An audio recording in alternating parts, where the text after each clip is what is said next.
கொடியாய், கிளையாய், இலையாய், மலராய், தரையில் தவழும், படரும், விரியும் ஓர் உயிர் ஓவியமாக உருவாக்கப்பட்டுள்ளது கோயம்புத்தூர் செம்மொழி பூங்கா. கடந்த 2010ஆம் ஆண்டு நடைபெற்ற உலக தமிழ் செம்மொழி மாநாட்டில் அன்றைய முதலமைச்சர் முத்தமிழ் அறிஞர் டாக்டர் கலைஞர் அவர்கள் கோயம்புத்தூரில் செம்மொழி பூங்கா அமைக்கப்படும் என்று அறிவித்திருந்தார். கோவையில் இந்த மாநாட்டை நினைவு என்றென்று நிலத்திற்கு செய்யக்கூடிய செம்மொழி பூங்கா அமைக்கப்பட வேண்டும்.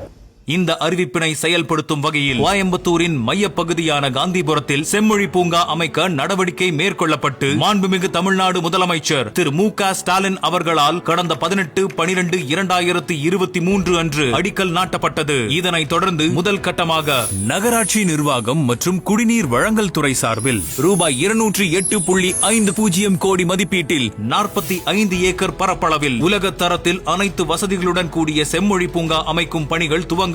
மாண்புமிகு தமிழ்நாடு முதலமைச்சர் அவர்களின் நேரடி கண்காணிப்பில் பணிகள் செய்து முடிக்கப்பட்டுள்ளது. இங்கு வருகை தரும் பொதுமக்கள் மனமகிழ்ச்சி, கற்றல், ஆரோக்கிய பராமரிப்பு, தூய்மையான சுற்றுச்சூழல் உள்ளிட்ட அனைத்தையும் ஒரு சேர பெற வேண்டும் என்ற நோக்கத்துடன் இயற்கையோடு இணைந்த முறையில் உருவாக்கப்பட்டுள்ள இந்த செம்மொழி பூங்காவில் நீர்வீழ்ச்சியுடன் கூடிய நுழைவு வாயில், சங்க இலக்கியங்களில் இடம்பெற்றுள்ள செண்பக மரம், கல் இலவு, மிளகு மரம், கடல் திராட்சை, குங்கும மரம் உள்ளிட்ட அரிய வகை மரங்கள் மற்றும் செடிகளை கொண்டு செம்மொழி வனம், நறுமண வனம், ஐந்திணை வனம், நலம் தரும் வனம், மலர் வனம், புதிர் வனம், நிழல் வனம், 1000ற்கும் மேற்பட்ட ரோஜா வகைகளை கொண்டு ரோஜா தோட்டம், மூலிகை தோட்டம், மகரந்த தோட்டம், நீர் தோட்டம், பாறை தோட்டம், மூங்கில் தோட்டம், நட்சத்திர தோட்டம், பசுமை வனம் உள்ளிட்ட பல வகையான தோட்டங்கள் 38.69 ஏக்கர் பரப்பளவில் அமைக்கப்பட்டுள்ளது. இந்த தோட்டங்களின் பெயர்கள் தனித்துவமான முறையில் பொதுமக்களுக்கு காட்சிப்படுத்தப்பட்டுள்ளது. மேலும் QR கோட் பயன்படுத்தியும் இந்த தோட்டங்களில் உள்ள மரம் மற்றும் செடி வகைகளை பற்றி தெரிந்து கொள்ளும் வசதி செய்யப்பட்டுள்ளது. தமிழ் பண்பாட்டின் முக்கிய அடையாளமாய், தமிழ் இலக்கியங்களில் முக்கிய அங்கமாய் திகழும் கடையேழு வள்ளல்களான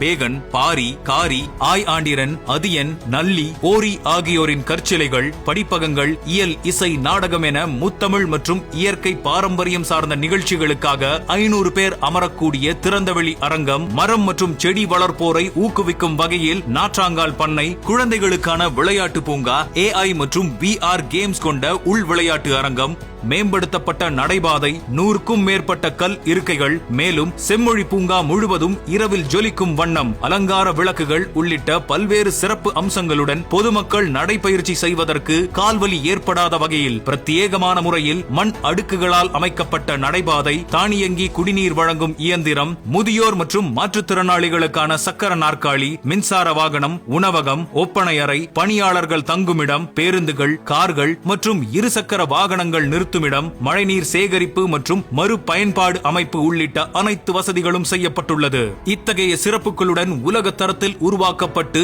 அனைத்து தரப்பு மக்களும் பயன்படுத்தும் வகையில் பசுமை சுற்றுலா தளமாக திகழும் முத்தமிழ் அறிஞர் டாக்டர் கலைஞர் அவர்களின் கனவு திட்டமான செம்மொழி பூங்காவை மக்களின் பயன்பாட்டிற்காக திறந்து வைத்த மாண்புமிகு தமிழ்நாடு முதலமைச்சர் அவர்களுக்கு நெஞ்சார்ந்த நன்றியை தெரிவித்துக் கொள்கிறோம்.